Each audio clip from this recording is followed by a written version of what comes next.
After watching the Jillian Michaels versus 20 Fat Activists debate, the main thing that I've learned is that a lot of people don't comprehend thermodynamics, and a lot of people also don't comprehend that descriptor words are only attributed the connotation that you give them.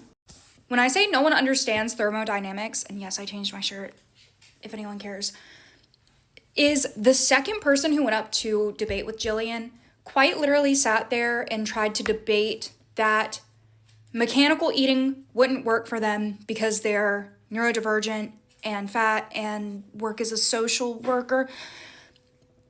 That kind of threw me over the edge. And there was another young woman who went up there, young person who went up there, who also pulled the I'm neurodivergent card.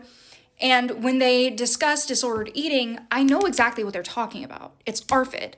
I had ARFID for 25 years of my life. Do you know how you change ARFID? Exposure therapy. And I'm not kidding. You expose yourself to the foods that make you uncomfortable. Mechanical eating is a rigid eating schedule that you follow no matter what you think. You give yourself a set amount of food, you eat it at this time, and then you go about your day. And they wanted to say, it doesn't work for me because I'm neurodivergent. Okay, so you're helpless, is what you're saying. You refused help. You are refusing to help yourself. I know that when I discuss this topic, I'm very aggressive, I'm very blunt, and I'm borderline rude. The reason for that is food is a very personal thing to each and every person. Some people look at food as a comfort. Some people look at food as a chore. Some people look at food as something that brings joy, and others look at food as something that brings distress. No matter where you lie on that spectrum, there comes a point where you do have to change your eating habits.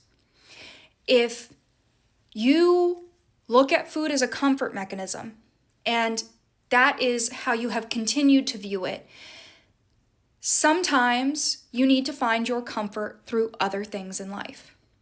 Sometimes you need to find joy in creating something, in going out and looking at things, in going out and making things. And I think that if you refuse to do that, or you only tried it for 2 weeks, or you spent this amount of time with your parents as a child being forced to not do this about food, or you were forced to do something with food, then you owe it to yourself to try to wrap back around to it and try it again. The reason that 1/3 of people who diet only keep the weight off, only that 1/3 keep the weight off, is because food for individuals who become obese and morbidly obese is an addiction. It is an addiction. Too much of anything is bad for you. You can get water poisoning, right? Now, let me take this to a very dark turn. Are you going to tell someone who has been addicted to H to never attempt recovery? Because only 29 to 31% of people stay in recovery after being addicted to H? Or are you going to tell that person, even if they've tried 3 times in the past, 5 times, 10 times, 100 times in the past, to get sober? Are you really going to tell them, well, it just didn't work for you, so I'm going to let you continue to use? That's damaging. That is so harmful to the person who is experiencing that addiction, to continuously be a person who enables, aids, and abets that addiction. And I feel the same way about food. Because when you are so addicted to food that is the only thing that will bring you dopamine in your life, there's a problem. You find joy in nothing else but food.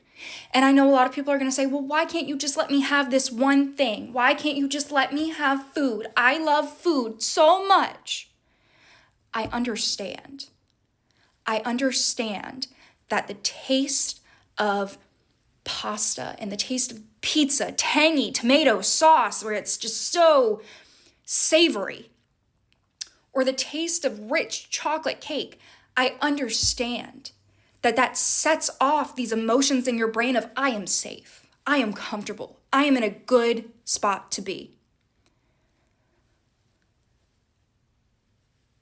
It's time to rewire your brain. If you are at a point where you are morbidly obese, super morbidly obese, and you can only find joy in food, you have got to start finding joy through other things. And when I say people don't understand thermodynamics, people don't understand calories in versus calories out. There's a certain amount of calories you have to eat per week to gain a pound of body fat. Okay? And that's just a fact. There are people who have hormonal disorders. Yes. There are people who have medical disorders. Yes. In which they can eat 2,000 calories as a 5'5" woman and still gain weight. That means that they need to up the amount of calories going out. I'm not saying they need to spend 3 hours, 4 hours, 5 hours, 6 hours in a gym every day. I'm saying they need to walk more. I'm saying they need to play with their dog more. I'm saying you need to go out and experience the world more.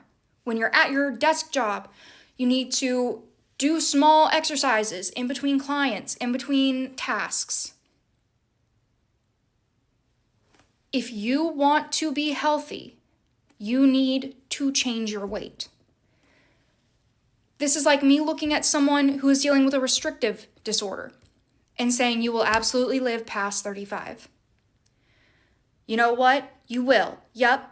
Even though you are literally skeletal and skin over bone, you will live past 35. The likelihood of that happening is slim to none. It is. And a lot of the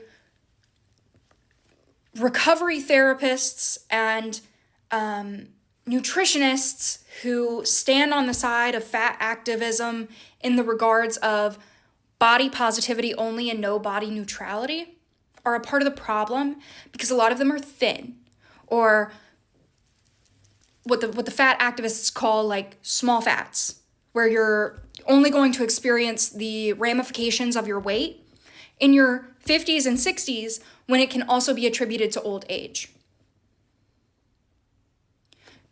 The people who are morbidly obese, super morbidly obese, overweight in the high numbers are going to experience those ramifications by the time that they are in their 30s.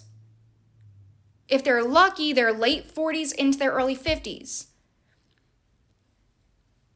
These lifestyles are not maintainable. You cannot keep up a super morbidly obese lifestyle and expect to be able to follow your friends around, expect to be able to go see the wonders of the world, to be able to walk from store to store in a mall, be able to get up off a toilet seat when you are older.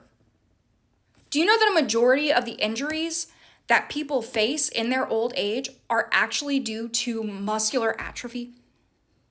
Because they can't get up off the toilet, because they can't pick up groceries, because they can't properly walk down a narrow hall with obstacles. It's because people are not strength training. People are not living healthy lifestyles anymore. They're not eating the right foods. They're not eating the right vitamins, vegetables, minerals, any of it. Now, because I wasn't so aggressive as I was in my last video, this video is now 10 minutes. And if you cared anything at all about what I said, feel free to say something.